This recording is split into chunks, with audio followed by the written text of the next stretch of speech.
All right, welcome in for another episode of the Great Out Podcast. I'm your host, Jay the Gray. I am excited to be in front of the microphone tonight. We got some good stuff to talk about. I think it's all good. But there again, just my opinion, my catharsis. I can't help you there. You may think it's whatever. I'm not even going to go there. But I hope tonight you are in the mood, ready for this episode to get grayed out. I'm going to be talking about some stuff tonight. Once again, I feel like in the last few days, the last few episodes, because of all that's been going on, there's just a lot to talk about. There's a lot of issues, a lot of things just swirling about. And the more time spent watching and listening and trying to take in and add to the conversation, there's just a lot. But I'm going to say first off, I was honored this weekend. A couple weeks ago, I was invited to take part in a project that's a group of people that have gotten together across the internet. It is called Racism in America, a Citizens Summit. And it is just kind of gathering in people that are connected to one another, that are of different races, and bringing together and having conversations about the impact of racism in America.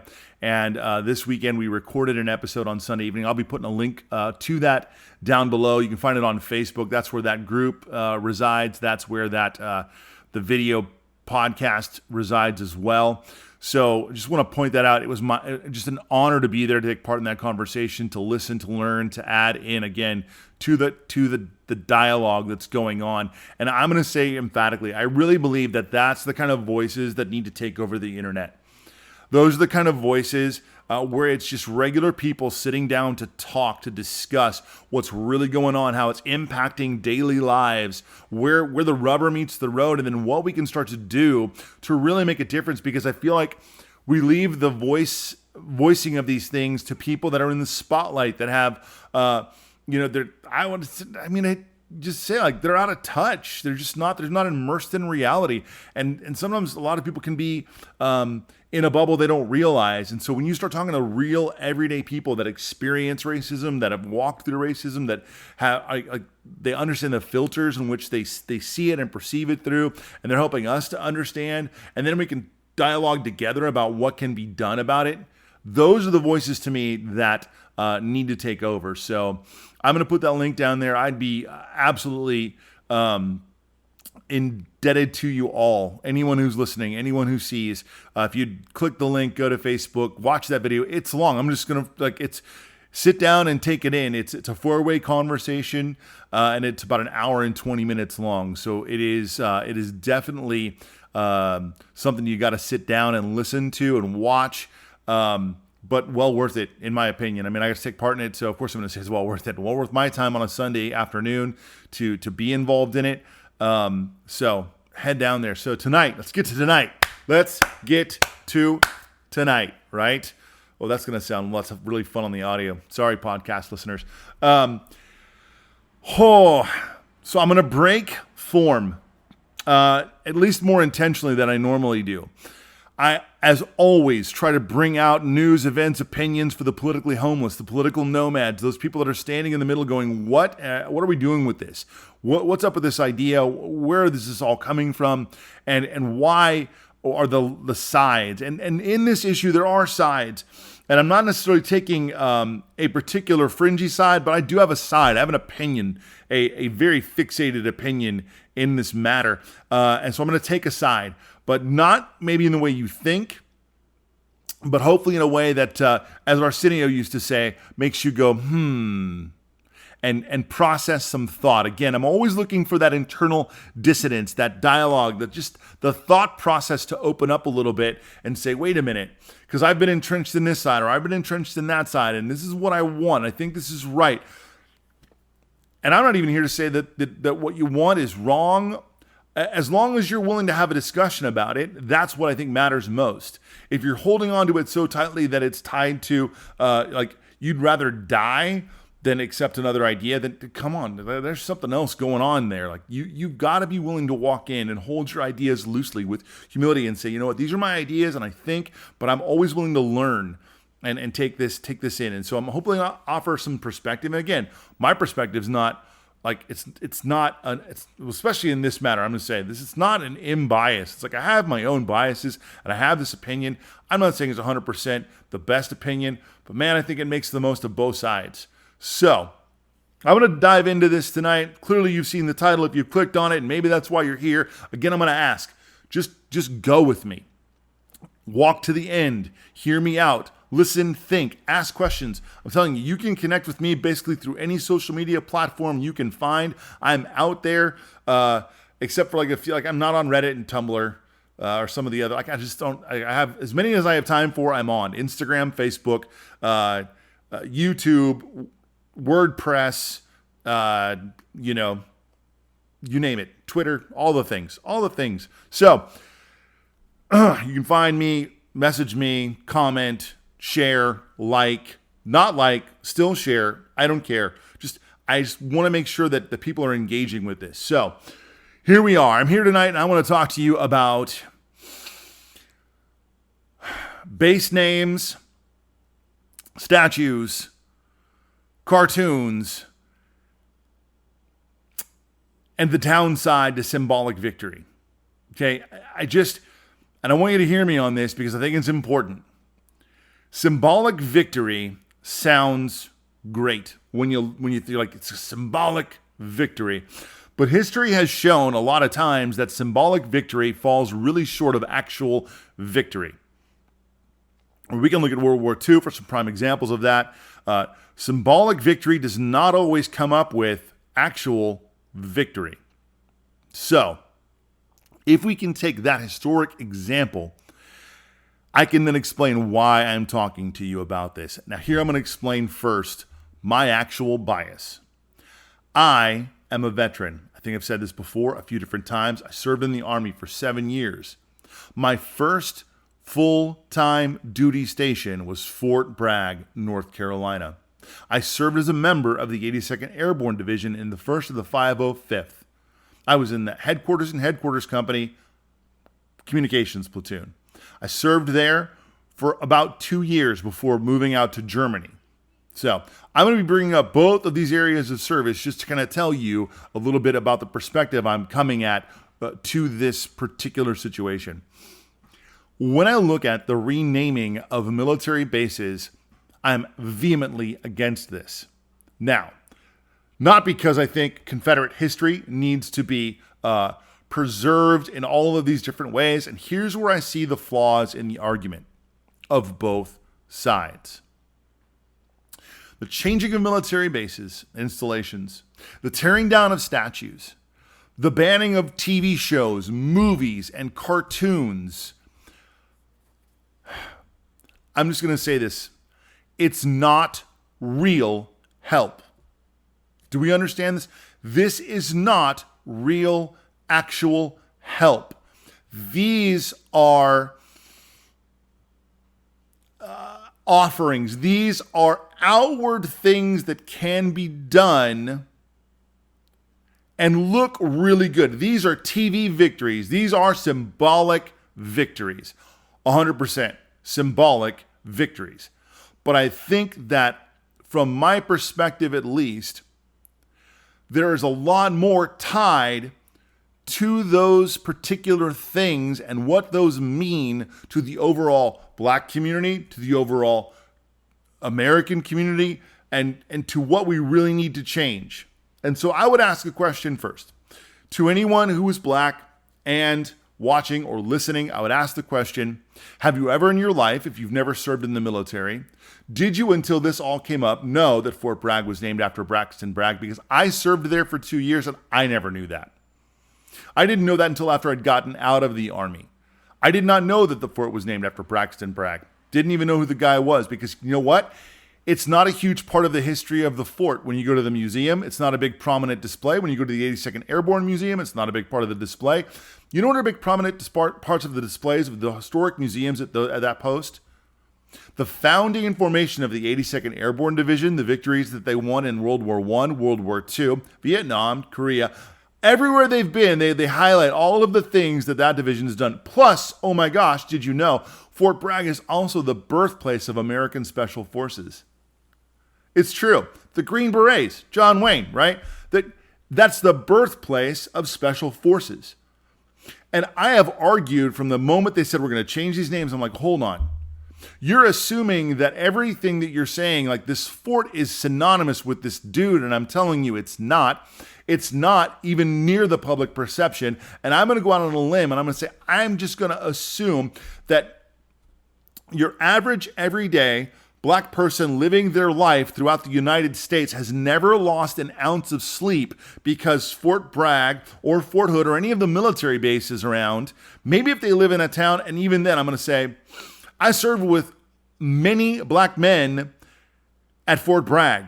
I never heard one of them mention their disdain for being stationed there, serving at a base that's named after some supposed, some Confederate general who fought to enslave people. Right? I get that it's not a good look, but I never met anybody who was overly concerned with it until the politicians and the media started saying this is an imminently dire threat to the black community. I'm like, no, how, what? Wait, how is that even remotely possible? So let me explain this. And here's why I think this really matters. So I won't explain. I don't have time to explain. I will sum up.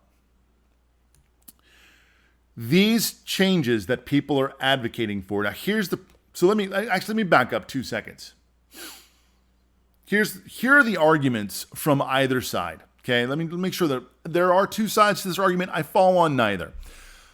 To the extreme right in the conservative camp, when you get out there saying we can't sanitize history, we cannot just remove these things and deny who we were or deny what's happened and blah, blah, blah, blah, blah, which falls on deaf ears because all it sounds like is we can't let the fact that these people who tried to enslave the black community are also part of America. We need to make sure their names are still prominent. That's kind of what it sounds like. So it falls on deaf ears when you're just arguing from the perspective of history, saying that these people who did this. Now I get like someone like Braxton Bragg, you can make the argument, well, he was actually honored because of his service during the Mexican-American War.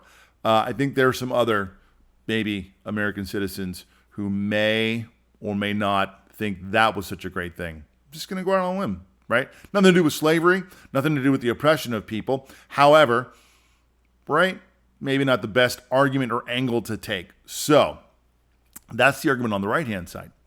The argument to the left is we must destroy all of this. And you've got people out there screaming about not only the bases, right? The bases, statues all over the country. And let me just say this. This is where I feel like the education system has failed us horribly.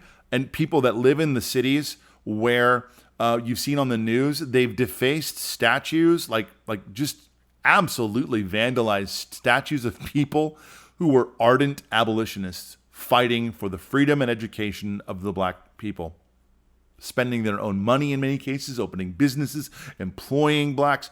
I mean, you name it. But because they're old and white, then clearly bad people. And it's like, no, they're actually in your corner people that wanted the best for you that they could offer, so much so that they gave of themselves in ways that you're trying to get people to understand to do now. They did that then, and you're spray painting their statues. And I realize you may not know until you just assume, well, there's a statue of some, but I probably in the north, so like north of the Mason-Dixon line, up. You're probably not going to find a lot of Confederate soldier statues up there. You're going to find a lot of statues dedicated to people who were on the right side of that war. So I don't know if you want to tear those down or not. But anyways, so you have Nancy Pelosi ardently arguing that we need to tear down statues. Even in the Capitol Rotunda, there's statues dedicated to Confederate soldiers, and those have got to come down. Obviously, the base names we've already discussed, or touched on that, and then you have people out there talking about, well, we got to make sure that we're giving the proper images on TV. So we're talking about banning TV shows. We're talking about taking movies off the air. There was a big kerfuffle a few days ago because HBO I'm not even gonna go there. But anyways, they took down like Gone with the Wind, and so It just, like, there's stuff like that goes, like, everyone thinks these are the important things that we must tackle. These are the important things that we have to deal with. And here's the problem. Here is the crux of my argument against both sides. Saying that we need to preserve history in order to highlight a war that was fought over slavery, and we want to emphatically highlight the losing side, I think that's not a good argument ever. It's never a good argument. Like, you're telling the black community, basically, we want to make sure that we're highlighting the people who fought to keep you enslaved. And you really should just be okay with that, because, hey, hashtag history. Now, I don't believe we should go sanitizing history. I've heard people arguing about Germany. Now, having lived in Germany, I saw someone misstate today that you can't go more than a mile in Germany without some sort of marker of the Holocaust. I'm like, that's BS. I've been there. I also saw someone arguing that they tore down all the stuff dedicated to the Third Reich. Right.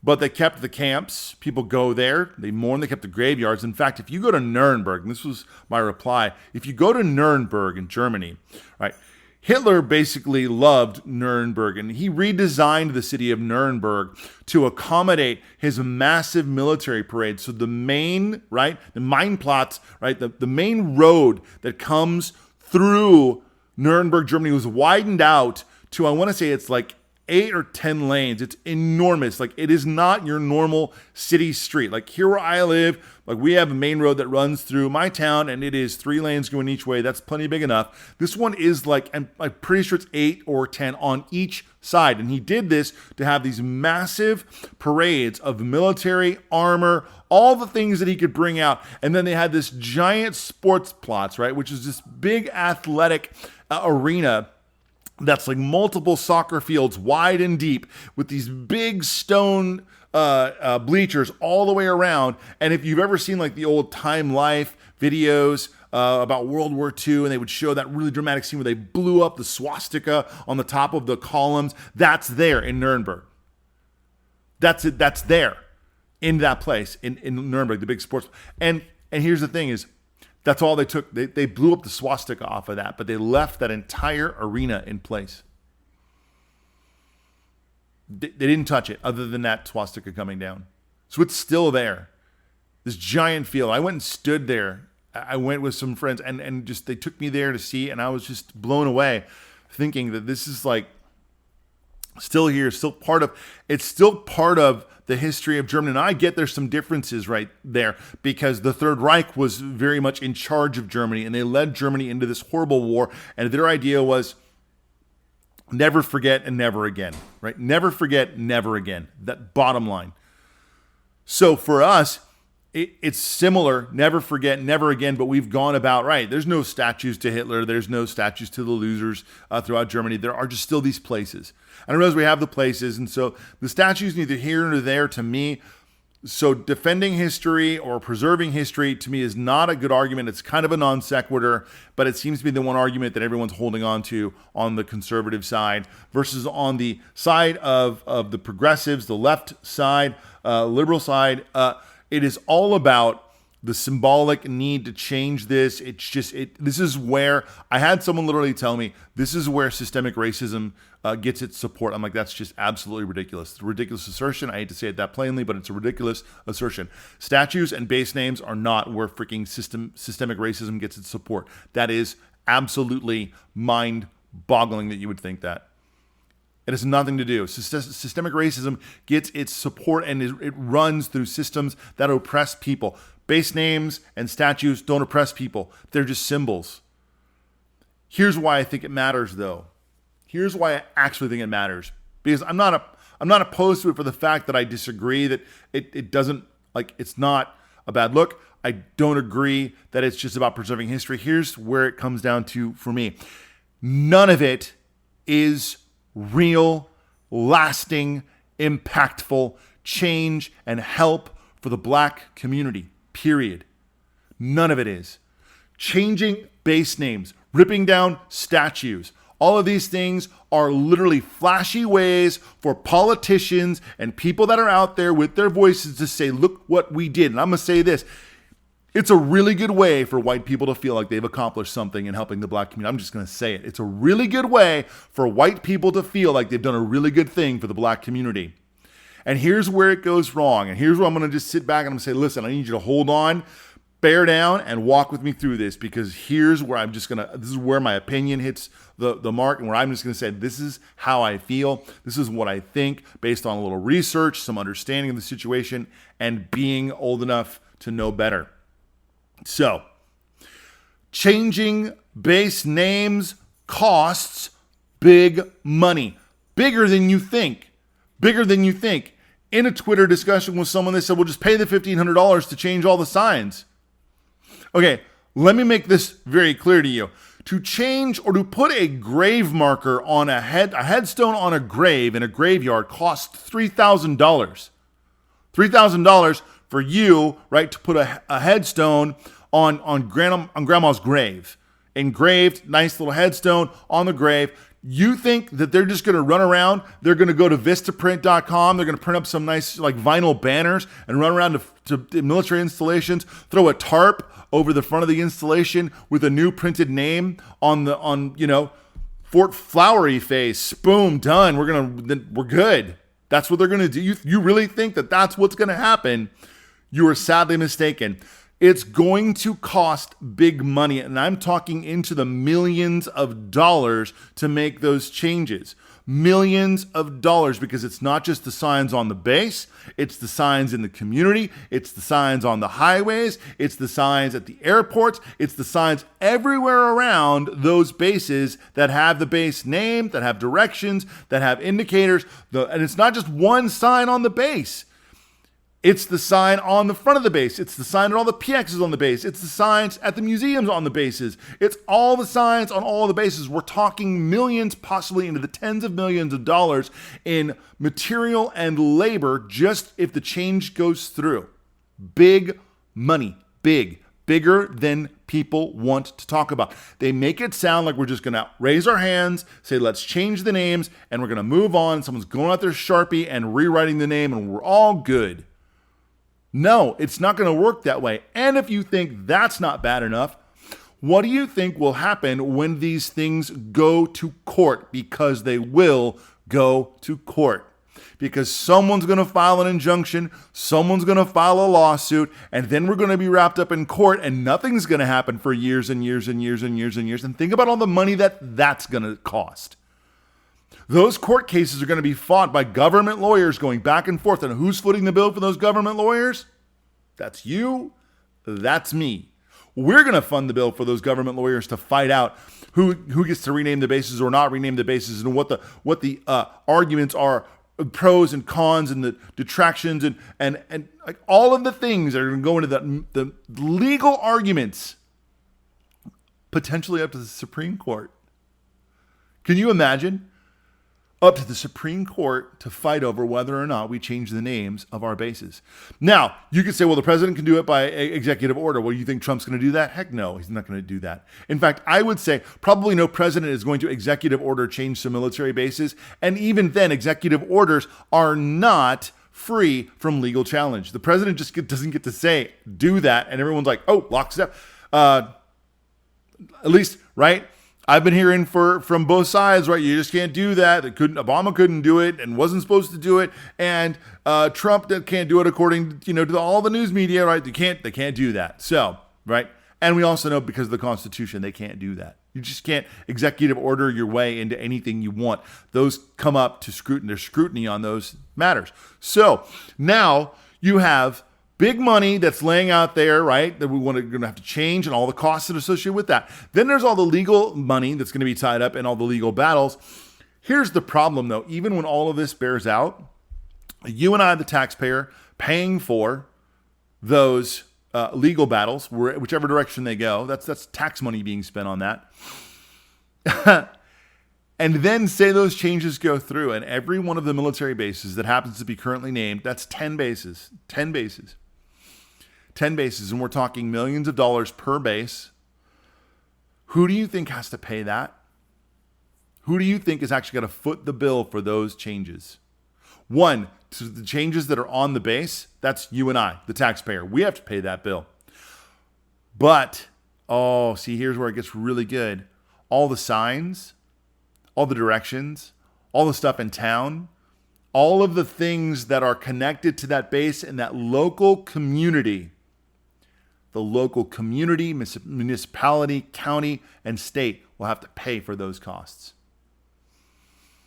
They will have to pay for those costs. They will have to absorb those costs. Is that fair to those communities? Many of them are well-blended communities. It's not like you're just punishing one side of the communal coin here. We're talking about very diverse demographics in the cities surrounding military bases. And I'm talking very diverse demographics.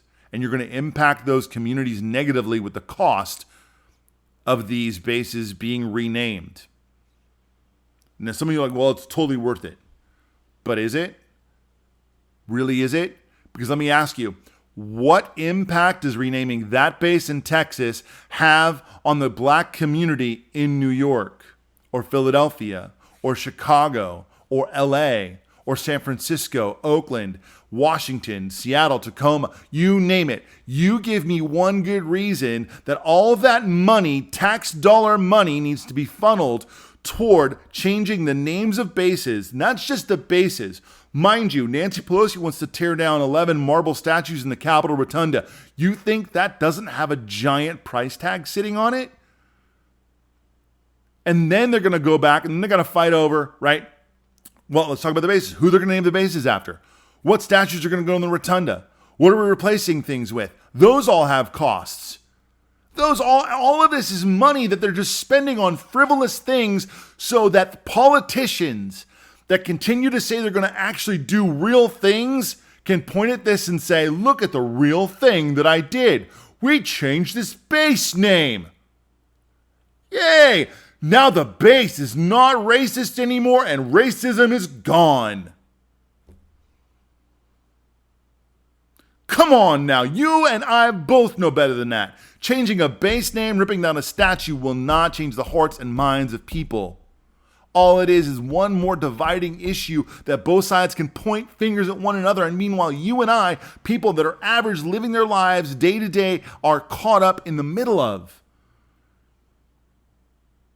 So I'm telling you, tonight I came on here and I've got an opinion on this as a veteran, as someone who's been out in the world and seen where racism lives and seen what racism looked like and been on these posts. I've been to Fort Campbell. I served there too. Home of the 101st Airborne Division, home of 5th Special Forces Group, home of our Special Operations Air Command.